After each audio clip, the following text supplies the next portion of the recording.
the Bhagavad Gita lessons. How to improve your memory. Emotional disorder is considered to be the main cause of impaired memory among people. If negative thoughts keep on accumulating, troubling your mind, it should be considered as the first phase of depression.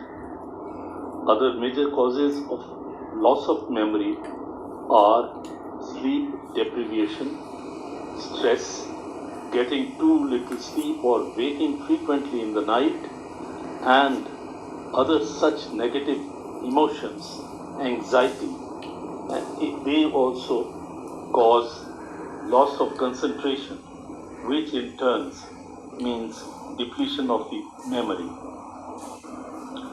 In the first chapter of the Bhagavad Gita, we find that Arjun, who had come to fight the battle, brave warrior Arjun, who was considered to have won over the sleep, who could continue working without sleep, finding his own relatives on both the sides of the warring enemies, gets into an emotional upheaval, emotional crisis. His weather is completely shattered by his deeply disturbing emotions. A great fighter who had determined to fight for the rights of his family completely forgets his purpose. Negative emotional attack depletes his energy, his memory. He is not able to even hold his Gandhi Dhanush.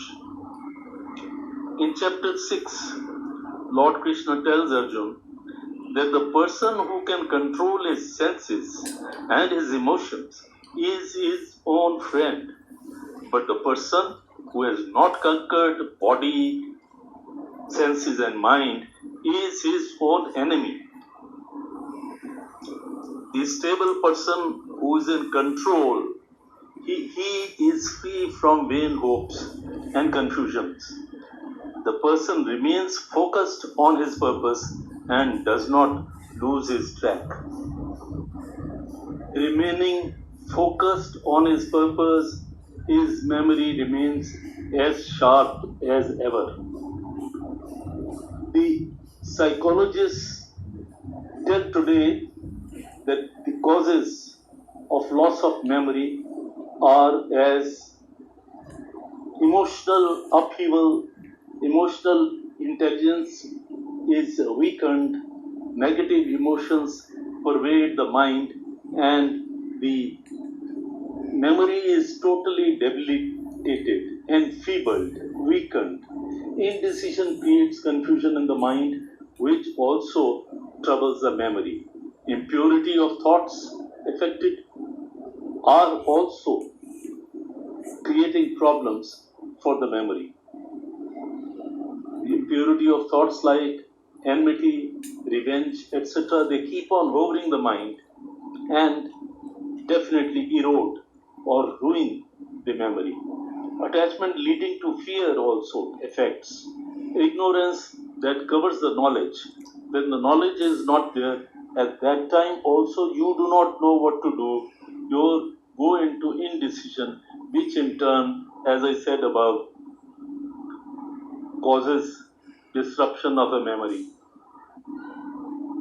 On the other side, as Lord Krishna has been completely, chapter 18, Lord Krishna advises Arjun that he must develop his wisdom.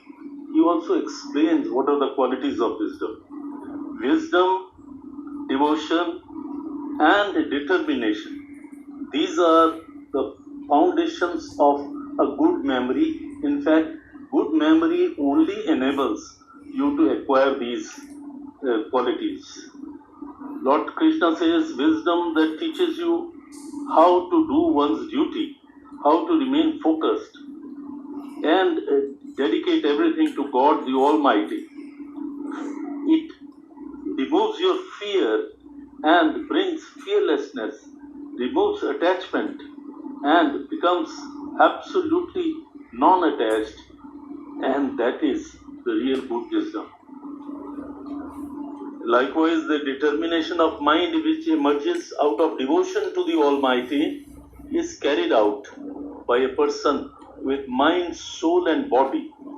This is also a strong determination which can be assured only by an excellent memory.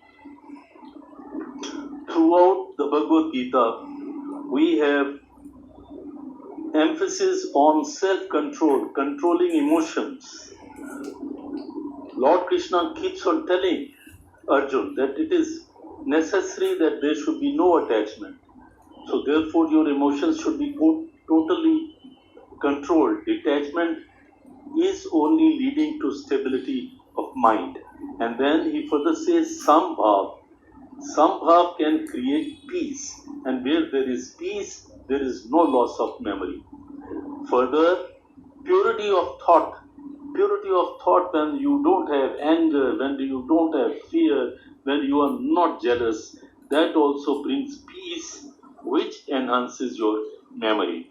Besides, yoga adds mental strength, meditation improves concentration and therefore makes the mind stable and removes the clutter.